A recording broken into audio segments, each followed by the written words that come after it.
Hello everyone. So in this video, I'll teach you a very basic strumming pattern which you can practice and apply on the chords like G, C, and D, which I've already taught in the previous video. So I'll show you how it sounds. So the strumming sounds like this.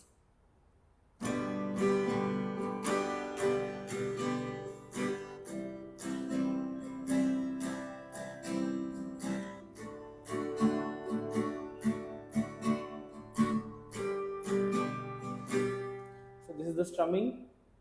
So how I'm playing it? I'm playing it like down, down, up, down, down, up, down, down, up, down, down, up, down, down, up, down. So how to practice the strumming? Just put your hand on the strings like this and don't press. Just like hold like this, and after doing this you just have to mute the strings, and then we'll play down, down, up, down,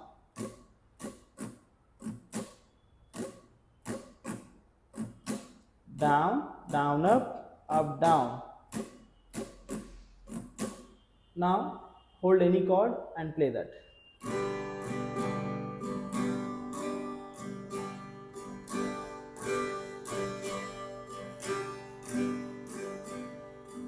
Then you can also do the shifting.